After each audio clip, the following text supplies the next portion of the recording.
what we see, okay? And so one we first developed is really strong, it really drives a lot of things. People with dementia will pay more attention to what they see than what they hear. So, if we go up and they can't understand the words we're saying, but they can see that we have motion, so if I say, do you want a drink? Or are you hungry? Or do you have to go to the bathroom? If I use sign language or kind of motion, they can see that. They can see our faces, and they can follow that pretty well. So when you're talking with dementia, you're starting to use, for a person with dementia, you're being simple and using, body language and basically the kind of sign language whenever you're trying to say something. So you kind of want to have that to support what you're saying. What do we do often wrong? We talk too much. They're looking at us, they're looking at your mouth, but we're talking and the words aren't making sense. Even though they hear the sound, or you're asking a question. If I say, how are you doing today? They hear that. They might not hear how you're doing. Or would you like chocolate or vanilla? They'll hear chocolate, They know it's a question. And that's a strong thing. So, this is the important thing. How do humans take in data? Okay? And this gets really important because you don't want to do one without the other. First, and this is where you're going to get your hands up again. Okay? What you see, okay? What you hear, what you feel and touch, okay? What you smell, which is your ring finger, and what you taste. Okay, so they're the 5 ones. The ones we use the most are what you see, hear, and touch and what we're doing, okay? If you touch, now watch this, let's see if I do this right. If you touch before you see and speak and see, you're going to get this. Okay, you're going to get a bad reaction. So you need to have the person see what you're doing, so they need to be in their visual range. You have to let them hear what you're doing, either by a simple language or by talking, like I said, a simple language. And then you touch. So you don't touch them until you have that permission, until they see, hear you, then you touch them. Okay, so that becomes really important when we're doing self-care, because like when I touched her here, whoo, she jumped. Okay, so that's what you're thinking about. So I'm going to have you try something. Second. Okay. Oh, and I went back to this one. Okay. When we talk about the self-care, it takes 2 to tango or 2 to tangle. That's why when we're talking about that first thing we talked about in agenda, if you're pushing our agenda, like you've got to do the things on our schedule, on our time, without their permission first, you're going to get a battle. And that's really not what we want to do. So that's no touching and tongue. You've done a visual verbal. We're going to work with somebody. If we don't support the skills that they have, we will be taking away the skills that they have. So that's what we're trying to figure out how to do. And we have to become detectives because we have the big brains. We have the brains that are functioning. So, so be a detective, not a judge. Look, listen, offer. Okay, use your approach as a screening tool, which means if you look at somebody, you're going to see if they're going to respond to you or not. And then use that sequence of visual, show, tell, and touch. And then you're going to help with what they can. So later on, we're going to talk about GEMS, which are a way of understanding like different levels, because there are different approaches at different levels of dementia that work better. So I'm going to show you something. Okay. All right. So we're going to do something. This is where you're going to have your partner a little bit, and I want you to practice this a little bit. It's a positive physical approach. And so when I come, I'm going to say that again. Okay, I'm going to come up to Lori, and I'm going to come from this far away. I'm outside of her personal space. I'm in public space. I can talk. She can see that I'm here. So if I'm going to go to Lori, I'll go, hi Lori, I'm Lori, which is funny. And then I'm going to come like this. Now she reached out to me, so that says I can come closer. Because if she just stayed down like this and went up, then I would have to stay out here in my public space. I wouldn't go near her until she gave me that permission to come into her personal space. Okay, so we'll get with my personal space is between here and my arm. You get a little closer, it's intimate space. That's the space you only let people that are intimate with you get close. So if I go like this, I'm going to come like, no, hi Lori. No, I'm going to start up here. Hi Lori, like this. Now I'm going to switch my hand. So see this handshake? I'm going to switch my hand around and go like this. If you can, you're a video. Okay. The idea is there's 2 parts. The palm of your hand is a place for the proprioceptive input. It's calming. If I have like this and she's really strong, a person who's really strong, sometimes she'll squeeze the heck out of my hand. So this way, yeah. So this is an easier hand. If she needs to be calmed a little bit more and she'll tolerate, I can put my hand up here. and I'm gonna come up like this, and move that a little bit. Okay, what I'm gonna try to do is I'm gonna come up like here.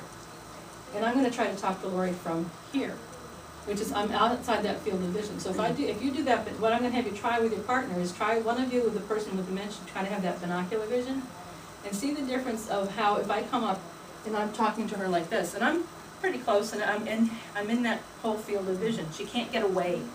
So it's considered a confrontational stance. Even though you don't feel confrontational, it's normally a nice kind of thing. For the person, if that's the only thing they see, they have no place to go. So it becomes more threatening, even though it's not meant to be. So if I come like this again, I'm like low. If I can squat for an hour, I do it, but I can't. So I kneel. Or I'll find a chair and I'll sit right next to her. My shoulder is away from her, my right shoulder is away from her, and I'm right here. So I'm not filling up her whole field of vision. Okay, and I'm like this. And so this, and I'm actually, if I'm doing something, sometimes I'll have a hand. If I'm helping her to eat, I might hold a fork here and I can go like this, instead of being in front of her far away. But the idea of this is she can still see me, she can still feel like she can get away, we can still talk, and it's a less confrontational stance. And so this becomes important. I'm going to have you stand up here. Okay. So I'm going to come over here. Now if I'm doing something like, say, and this is where it becomes really important, if I'm doing some self-care, right, and I go like, and I'm not giving her those cues, like I'm not going closer, and I'm going to say, I can help you change your pants. Okay?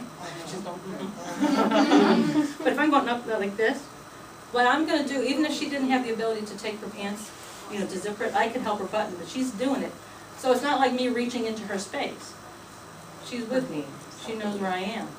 Okay? So she knows that I'm over here, that I'm, and not here, I'm same thing. If I was going to have her, let's go up over the chair. If I was going to have her sit down, okay, I'm going to say, let's sit down. I'm going to go like this and bend. Okay? And I'm on her side, and she's got a cue for my whole body. Where else is she going to go? So there's that sense of loss of balance that startles. Right. So the idea is this is like you start to learn these little different techniques of different levels of approach and different ways to do it, so that one, it becomes consistent from the time the person comes in here as they go through these levels of changes, and we have less opportunity. We have a chance to have them to do as much as they can for themselves to maintain their dignity and their sense of themselves. So that's what we're going to try to do, and this is something we're going to learn later on and practice a little bit more. Because again, for different levels, like we talk about somebody who's early into dementia, there's certain ways of approaching them that are going to be different than a person who's at the end stage. I wonder how many of our CNAs get trained with that hand under hand when they're going through training. Well, we used to do they don't. It used to be a lot of hand over hand. So you would give, for feeding, you would give hand over hand. Like you'd go like this. So hand under hand is a little bit different in its understanding the side approach and aware of the sensory and changes in the brain, so that when you go to have some, and the other part that becomes really huge is, say I've got, I come up with somebody who's really aggravated, having a tough time. It's really important for us to be able to say, sometimes I have to substitute instead of taking away. So if, like, say Lori was doing something that she shouldn't be doing, and I'm like, I'm going to try to take it away for her, she's going to pull back. But if you come up and you say, hi Lori, and I offer yourself as something to substitute instead of taking away, it can be, that can help distract that person enough, because they might not remember that they're still mad at me. And you're okay. And I see you guys doing that with some of our residents all the time when somebody else comes in and takes over, So we have to learn how to do that for each other, and it can be anybody taking up and be the person that can come up and see, hi, like, hi Sierra, I learned your name today. Hi Sierra, how you doing? And I can come in like this, and then, I can change the mood. Doesn't always work. The other part is you realize that just because it doesn't work doesn't mean it's not a good thing. Sometimes you have to say, what about it didn't work? Why? What was happening? Was it my approach, or was it maybe somebody else who needed to do it? So that's where it might work the next stage. It's fine. It might be fine. And so don't say because it doesn't work, it doesn't work. Because I think once you start to try it and experiment with it a little bit, you'll start to see. And so right now I want you to, the next couple of months, I'm going to have you try it with your partner.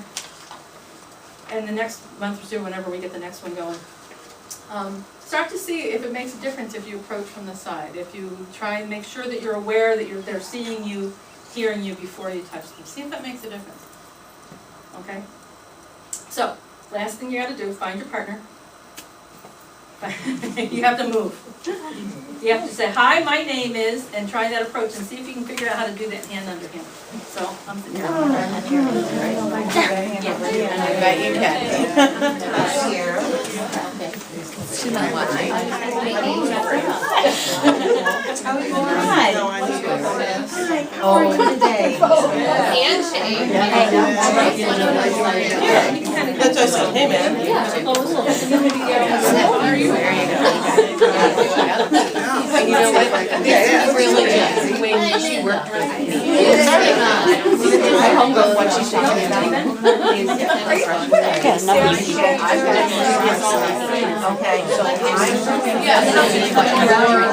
I'm directing. Same thing with eating. I know, probably. But you can't see me. It's not the Dairy. Probably what you did. When you're gonna do all these camera factors. Well, could you I would have jumped too. Keep your head down a little lower. Yeah, because you don't have things in your belly. How does that feel? Okay.